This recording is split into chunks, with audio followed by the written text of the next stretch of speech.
지난 시간에 예수님을 향한 사탄 마귀의 첫 번째 시험을 통해서 사탄 마귀가 어떠한 전략을 가지고 우리를 시험하는지에 대한 말씀을 여러분에게 드렸습니다. 먼저 사탄 마귀는 우리의 약한 부분, 약점을 집요하게 노리면서 우리를 시험합니다. 그러하기에 우리들은 우리의 약한 부분, 약점이 무엇인지부터 정확하게 알아야 합니다. 나의 약점이 무엇인가, 나의 약한 부분이 무엇인가를 잘 알아야 돼요. 그리고 기도와 말씀 묵상과 또 예배 생활을 통해서 내 약한 부분에 주의 경계병들을 딱 세워야 합니다. 무엇보다 우리의 힘과 능력만으로는 부족하기에 나의 약함을 능히 강점으로, 강함으로 바꾸시는 성령 하나님의 도우심을 간구해야 합니다. 기도해야 돼요. 성령 하나님의 도우심을 간절히 바라며 기도해야 돼요. 그러면 하나님이신 성령 하나님께서 나의 약한 부분을 은혜로 덮으실 거예요. 약점을 강점으로 바꿔주셔서 사탄 마귀의 시험을 넉넉히 이기게 하실 것입니다. 할렐루야! 또 나아가서 사탄 마귀가 어떤 전략을 가지고 우리를 시험합니까? 거짓 진리를 믿게 함으로 우리를 시험해요. 특별히 현대 사회는 물질 문명이 지배하는 사회예요. 그래서 다음과 같은 거짓 진리를 믿게 해요.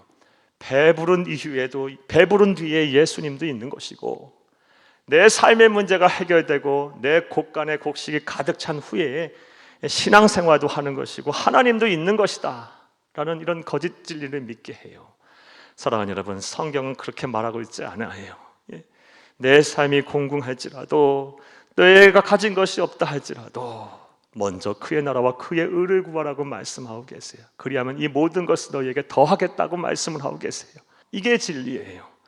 거짓 진리에 속지 마시고 참된 진리를 수호하시며 사탄 마귀의 시험을 담대하게 물리치시는 지혜롭고 복된 성도님들이 다 되시기를 간절히 주의 이름으로 축복합니다. 이제 오늘의 설교를 하겠습니다.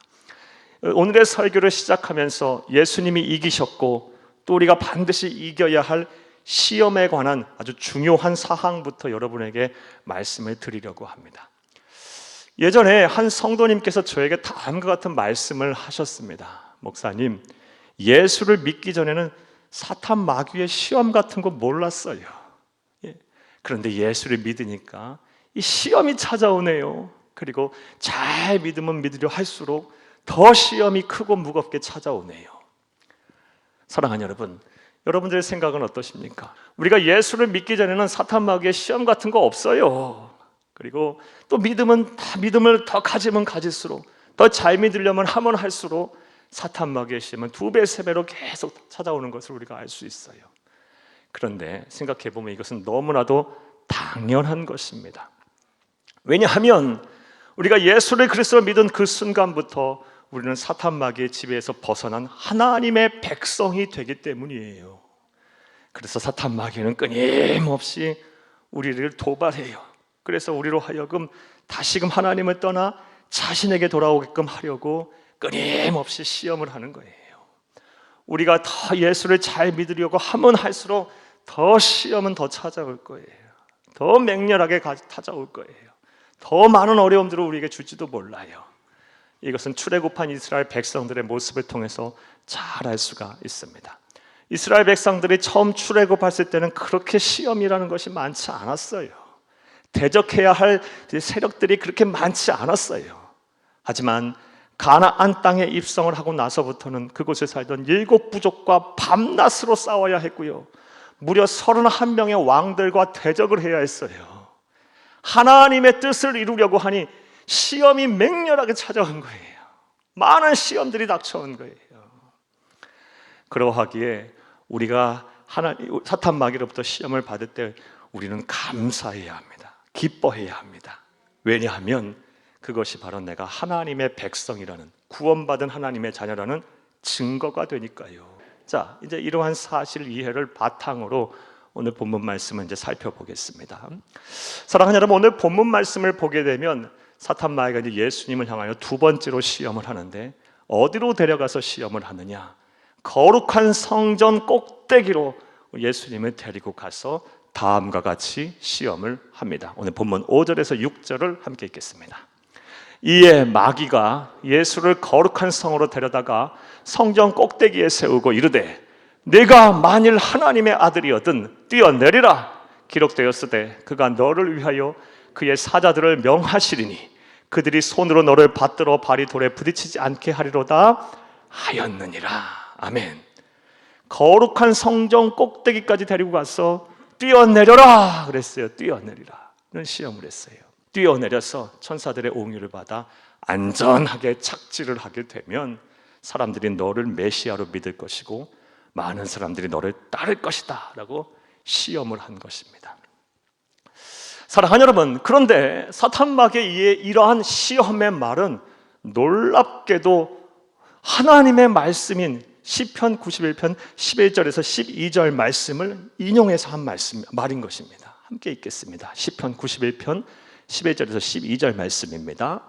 그가 너를 위하여 그의 천사들을 명령하사 내 모든 길에서 너를 지키게 하심이라.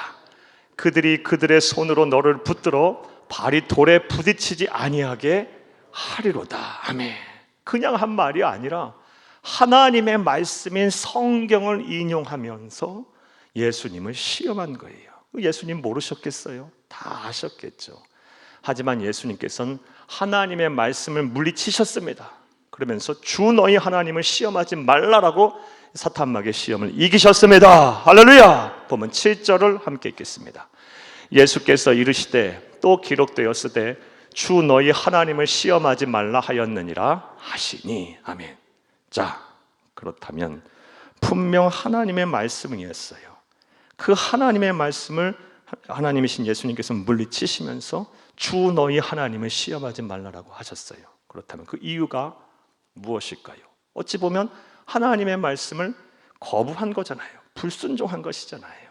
그렇게 하신 이유가 무엇일까요?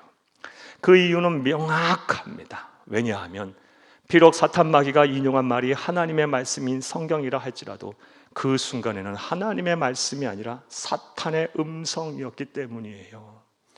다시 말해 이 하나님을 믿는 믿음 안에서 고백된 하나님의 말씀이 아니라 하나님을 시험하려는 그런 검은 속내를 감추고 한 사탄의 음성이었기 때문에 이것을 우리 주 예수 그리스도께서 정확하게 간파하시고 주 너희 하나님을 시험하지 말라라고 시험을 물리치신 것입니다. 할렐루야. 우리는 이러한 예수 그리스도의 모습을 통해서 다음과 같은 영적 교훈을 하나 더 얻을 수가 있습니다. 사랑하는 여러분, 세상에는 수많은 선포된 하나님의 말씀인 성경 말씀들이 있어요. 많이 인용된 말씀들이 참 세상에 많아요. 그리고 적용된 말씀들도 많고요. 그런데 그 모든 성경의 말씀들이 선포되고 인용되고 지금 세상에서 막 적용되고 있는 말씀들이 다 하나님의 음성은 아니라는 것입니다. 이것은 기독교 이단들을 통해서 잘 알 수가 있어요. 이단들도요, 성경을 공부해요. 이단들도 성경을 열심히 인용합니다. 이단들도 성경을 열심히 적용해요. 하지만 그들의 해석은 아주 자의적인 해석이고요, 회개망측한 논리 안에 성경을 인용해서 꽤 맞추고 있기 때문에 문제인 거예요. 그리고 그들은 그것으로 인해서 혹세무민하고 영원한 사망으로 성도들을 미혹하여 인도하기 때문에 그것이 잘못된 거예요. 그러하기에 우리 성도들은 세상에 선포된 말씀들, 인용된 말씀들, 적용된 말씀들을 보며 잘 분별할 수가 있어야 돼요. 그리고 이를 위해서 하나님께서는 교회를 세우신 거예요. 예수님께서 부활하고 승천하신 이후 성령 하나님께서 교회를 인류의 역사 가운데 태동시키셨어요. 그 이유가 뭐예요? 교회는 성도들에게 있어서 영적인 울타리와도 같아요. 이 울타리를 벗어나면 여러 가지 시험과 환난이 찾아오는 거예요. 영적으로 안전이 보장이 잘 안 되는 거예요. 성도는 이 영적인 울타리인 교회 안에서 영적으로 분별을 잘 해야 합니다. 하나님의 말씀을 분별할 때는 반드시 교회의 도움을 받으시기를 간절히 주의 이름으로 부탁합니다. 목회자들은 영적인 목자와도 같아요. 목회자들의 도움을 받고 교회와 함께하면서 하나님의 말씀, 무엇이 옳고 그른지, 무엇이 참인지, 무엇이 거짓인지 이 진리를 잘 구별해낼 때 하나님께서는 우리에게 이 사탄 마귀로부터 시험으로부터 이기게 하실 거예요. 그런 지혜를 주실 것입니다. 자, 사탄 마귀는 이렇게 성경을 인용하면서까지 예수님으로 하여금 하나님을 의심하게 만들었어요.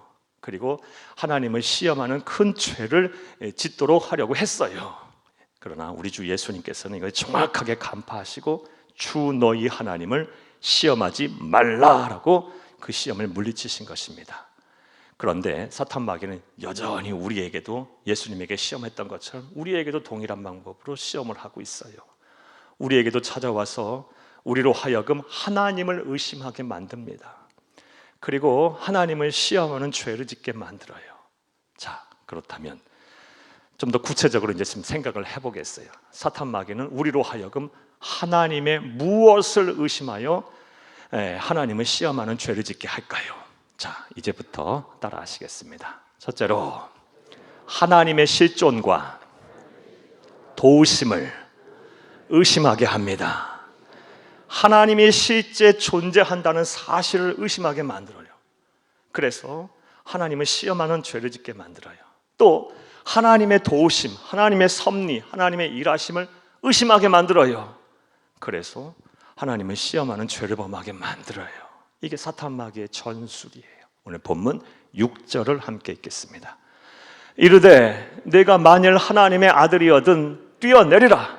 기록되었을 때 그가 너를 위하여 그의 사자들을 명하시리니 그들이 손으로 너를 받들어 발이 돌에 부딪히지 않게 하리로다 하였느니라. 아멘. 앞서 말씀드린 대로 지금 예수님은 어디에 서 계십니까? 사탄 마귀가 예수님을 어디로 이끌었습니까?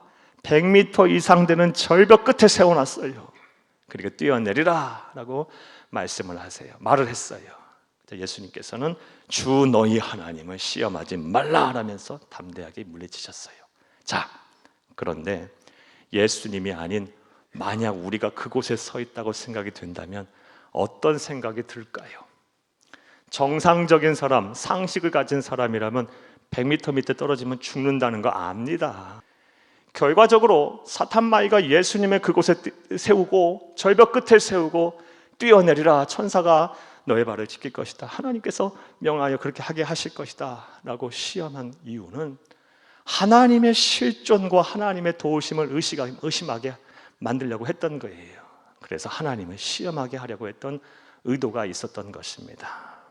우리 주님께서는 그걸 정확하게 간파하시고 듣지 아니하시고 주 너희 하나님을 시험하지 말라라고 강력하게 말씀을 하시며 그 시험을 이기신 것입니다. 그런데 그러한 시험을 종종 우리에게도 해요. 때로는 우리를 절체절명의 순간으로 막 몰아붙여요, 사탄 마귀는. 그리고 이 사탄 마귀의 전술에 의외로 많은 성도들이 넘어져요. 그래서 영적인 침체에 빠지고 심지어 하나님을 떠난 사람들이 많습니다. 여러분, 사랑하는 여러분들은 어떠십니까? 이와 관련해서 다음과 같은 말씀을 드리겠습니다. 사랑하는 여러분, 얼마 전에 저 동유럽에서 선교를 열심히 하고 계시는 우리 선교사님이 저에게 장문의 기도 편지를 보냈어요. 내용인즉슨 우리 잘 알다시피 지금 러시아가 우크라이나를 침공했어요. 수많은 사람들이 지금 죽고 다치고 어려움 속에 있어요. 빨리 전쟁이 끝나도록 우리 기도해야 돼요. 그런데 그런 일을 보면서 이 선교사님 선교하는 사역지에 이 성도들의 믿음이 흔들린다는 거예요. 하나님이 살아계시다면 어떻게 이런 일이 있냐? 하나님이 실존해 계신다면 어떤 이런 참상이 일어날 수 있느냐며 많은 성도들의 믿음이 흔들린다는 거예요. 그래서 기도 부탁하면서 기도 편지를 보냈어요. 우리들은 어떠합니까? 이해할 수 없는 일들이 막 내게 일어나고 살다 보면 막 몸도 아플 때 있어요. 그리고 내 뜻한 대로, 내 원하는 바대로 일이 안 될 때도 많아요. 그리고 대체로 사탄 마귀의 시험이 그럴 때 많이 찾아와요. 그래서 끊임없이 하나님을 의심하게 만들어요. 정말 하나님은 실존해 계실까? 살아 계실까? 아니, 왜 나를 이렇게 안 도와주실까? 하나님은 도심에서 나는 벗어난 존재가 아닐까? 하나님 나를 돕지 않는 것은 아닐까? 내게서 왜 이렇게 멀리 계실까? 막 이런 의심들을 하며 하나님을 시험하는 죄를 짓게 만듭니다. 다시 한번 여러분에게 묻겠습니다. 여러분들은 어떠십니까? 사랑하는 여러분, 그런데 분명한 사실은 우리가 아무리 의심을 하고 아무리 부인을 한다 해도 하나님은 실존에 계신다는 것입니다. 하나님은 살아계십니다. 어느 시간에도 계시고 어느 장소에도 계시고 어떠한 상황 속에도 계십니다. 저 깊은 바다 속에도 계시고 저 높은 우주 창공 속에도 계시고 저 세상 끝에도 하나님은 계세요. 무엇보다 우리와 함께 하십니다. 우리가 아파할 때 함께 아파하시고 우리가 울 때 함께 울어주시는 분이에요. 부인할 수 없는 사실이에요. 그러므로 설령 절체절명의 순간에 놓였다 할지라도 하나님의 실존과 하나님의 도우심을 의심하지 마세요. 굳은 믿음을 가지고 사탄마귀가 이런 시험을 할 때 하나님을 향한 굳은 믿음을 가지고 담대하게 우리 예수님처럼 물리치시는 귀하고 복된 성도님들이 다 되기를 간절히 주의 이름으로 축복합니다. 또 두 번째로 어떻게 할까요? 따라하겠습니다. 둘째로 하나님의 약속과 말씀의 성취를 의심하게 합니다. 사탄마귀가 그래요. 하나님의 약속을 막 의심하게 만들어요. 그리고 하나님께서 주신 말씀에 대한 성취를 또 의심하게 만들어요. 그래서 결국 어떻게 해요? 하나님을 시험하는 죄를 범하게 만들어요. 이게 사탄마귀의 전술이고 우리 예수님에게 쓴 전술이었어요. 오늘 본문 6절을 다시 한번 읽겠습니다. 이르되 네가 만일 하나님의 아들이거든 뛰어내리라 기록되었으되 그가 너를 위하여 그의 사자들을 명하시리니 그들이 손으로 너를 받들어 발이 돌에 부딪히지 않게 하리로다 하였느니라. 아멘. 앞서 여러분에게 말씀드린 대로 사탄마귀가 시험한 이 말은요, 시편 91편 11, 12절에 관한 말씀이에요. 예언의 말씀이에요. 물론 이 상황에 적용된 말씀은 아니지만 어떻든 간에 예언의 약속의 말씀이에요. 그리고 예수님에게 이 말을 한 의도는 무엇입니까? 뛰어내리면 하나님께서 정말 네 발을 안전하게 지키실 것 같아? 천사가 너를 정말 안전하게 보호할 것 같아? 하면서 계속해서 우리 예수님으로 하여금 하나님께서 약속하신 그 약속에 대해서 의심을 가게 만든 거예요. 그게 의도였던 거예요. 숨은 의도였던 거예요. 그러면서 하나님을 시험하게 하는 죄를 범하도록 예수님에게 계속 이 시험을 던진 거예요. 심지어 성경을 인용하면서까지. 우리 주님께서는 이걸 정확하게 간파하시고 주 너희 하나님을 시험하지 말라라고 하면서 단호하게 물리치신 것입니다. 그런데 종종 이 사탄마귀가 또 우리에게도 이걸 시험해요. 이 전술을 했어요.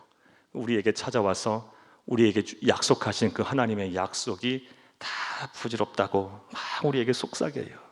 그거 안 지켜질 거라고, 그거 이루어지지 않을 거라고 자꾸 이렇게 속삭여요. 그래서 하나님의 약속은 우리를 위해 성취되지 않고 하나님의 말씀 또한 그렇지 않을 거라고 계속 의심하게 만들어서 결국 하나님을 시험하는 죄를 범하게 합니다. 예를 한번 들어볼까요? 어떤 성도들에게는 사탄마귀가 찾아와서 11조를 드리면 본명 복을 주신다고 약속하셨어요. 이거 의심하게 만들 거예요. 즉 말라기서 3장 10절 말씀에 보면 온전한 11조를 드리게 되면 하늘 문을 열고 쌓을 곳이 없도록 복을 부어주시겠다고 약속하셨어요. 요거 의심하게 할 거예요. 그래서 이런 생각을 하시면서 이런 말씀들을 하시겠죠. 11조는 저 구약의 율법일 뿐이야. 요즘하고는 안 맞는 얘기야. 그러면서 용기도 못 내고 또 재물에 인색해서 하나님 말씀 어떤 거는 지키고 어떤 거는 안 지키고 이게 뭡니까? 이렇게 자기의 편의에 따라 취사 선택하면서 하나님의 약속의 말씀을 부정하고 의심하는 성도들이 계실 거예요. 이런 전략에 넘어가면 안 돼요. 또 어떤 성도들에게는 찾아와서 기도하면 분명히 마음의 소원을 이루신다 그랬거든요. 이 약속도 의심하게 만들 거예요. 즉 에레미야서 33장 3절 말씀은 너는 내게 부르짖으라 내가 내게 응답하겠고 내가 알지 못하는 크고 은밀한 비밀을 내게 보여주겠다 그랬어요. 은밀한 비밀을 보여주겠다 그랬고요. 또 마가복음 11장 24절 말씀에 보면 무엇이든지 기도하고 구한 것은 받은 줄로 믿으라 그랬어요. 무엇이든지 주겠다고 말씀하셨거든요. 이것도 의심하게 만들 거고요. 또 야고보서 5장 15절 말씀에 보면 믿음의 기도는요 병든 자를 낫게 한다 그랬어요. 이것도 의심하게 만들 거예요. 그래서 이렇게 생각하게 하겠죠. 무슨 기도하면 마음의 소원이 이루어져? 내가 노력해야 부유하게 사는 거고, 내가 힘쓰고 노력하고 애써야 내 마음의 소원도 성취하는 거지. 무슨 기도해서 병든 자가 약 먹고 또 치료받아야 하지. 물론 약 먹고 치료 받으셔야 돼요. 하지만 모든 치료의 주관자는 하나님이세요. 생명의 주인이 하나님이시잖아요. 하나님이 안 살리면 안 되는 거예요. 믿음의 기도는 병든 자를 낫게 한다는 그것도 의심하게 해서 기도도 안 하게 할 거예요. 딴방의 전략에 넘어가면 안 돼요. 나아가 또 어떤 성도들에겐 찾아와서 전도하는 거, 선교하는 거, 또 영혼 구원하는 거에 대한 이런 약속의 말씀을 막 의심하게 할 거예요. 즉 다니엘서 12장 3절 말씀에 보면 이런 말씀이 있어요. 많은 사람을 옳은 대로 인도하는 자는 영원히 하늘의 별과 같이 빛나게 하시겠다 그랬어요. 한순간이 아니고 영원히 하늘의 별과 같이 빛나게 하신다고 약속을 했어요. 또 데살로니가 전서 2장 19절에서 20절 말씀에 보면 소망의 면류관, 기쁨의 면류관, 자랑의 면류관을 주겠다 그랬어요. 또 영혼 구원에 힘쓰는 자, 나와 마가복음 10장 30절 말씀에 보면 나와 복음을 위해서 산 자는 현세에 집과 형제와 자매와 어머니와 자녀들이 100배나 복을 받는다 그랬어요. 100배나. 다만 박해를 겸하여 받되 내세에 영생을 얻지 못할 자가 없느니라라고 약속하셨어요. 이것도 의심하게 만들겠죠. 사랑하는 여러분, 하나님의 말씀을 의심하게 하고 또 약속의 말씀의 성취를 의심하게 하는 사탄 마귀의 전술에 넘어가 하나님을 시험하는 그런 우를 범하는 성도님들이 한 분도 안 계시기를 간절히 주의 이름으로 축복합니다. 축복합니다. 말씀 맺겠어요. 사랑하는 여러분, 오늘은 예수님을 향한 사탄 마귀의 두 번째 시험을 통해서 사탄 마귀가 어떠한 전략을 가지고 우리를 시험하는지에 대해서 살펴보았어요. 먼저 하나님의 실존과 하나님의 도우심을 의심하게 해서 하나님을 시험하는 그런 죄를 범하게 합니다. 때로는 우리의 삶을 막 코너로 몰아붙이고 절체절명의 순간까지 몰아붙여서 하나님이 정말 살아계시기는 한 거냐? 하나님이 너의 도움이 된다냐? 하나님이 너와 함께 하신다냐? 하면서 계속 우리의 심령에 속삭여서 하나님의 실존을 막 부인하게 할 거예요. 이게 뭐예요? 무신론이에요, 여러분. 불신앙이에요. 큰 죄예요. 큰일 나는 거예요. 이런 전략에 속아서 사랑하는 여러분, 여러분의 귀한 영혼을 잃는 이런 일이 없기를 간절히 주의 이름으로 축복합니다. 나아가 하나님의 약속과 말씀의 성취를 의심하게 해서 하나님을 시험하는 죄를 범하게 할 거예요. 하나님의 약속과 하나님의 말씀은 세세무궁토로 불변할 것입니다. 그리고 하나님의 대표적인 속성은 신실하심이에요. 신실하심의 뜻이 뭐예요? 약속하신 거 반드시 지키시는 분이라는 뜻이에요. 그래서 우리의 신앙의 대상이 되는 거예요. 약속하신 거 반드시 지키시는 분이시고 거기에다 하나님의 말씀은 푸른 마르고 꽃은 시들어도 영원 무궁 세세불변이에요. 반드시 하나님의 약속은 이루어질 거예요. 하나님의 말씀은 반드시 성취가 될 것입니다. 이것이 나를 통해서, 나의 자녀들과 우리의 가정을 통해서, 우리를 통해서, 우리 교회를 통해서, 우리나라와 우리 민족을 통해서 이루어지기를 간절히 바라요. 세계 열방이 우리를 통해서 돌아오기를 간절히 바라요. 하나님의 뜻이 우리를 통해서 온전히 성취될 수 있기를 간절히 소원합니다. 사랑하는 여러분, 오늘 들으신 말씀을 마음에 잘 새기고 사탄 마귀가 여러분을 시험할 때 잘 대비를 하세요. 그리고 우리 예수님처럼 하나님을 향한 확고한 이런 믿음을 가지고 사탄 마귀의 시험을 잘 물리치시는 지혜롭고 복된 성도님들이 다 되시기를 간절히 주의 이름으로 축복합니다.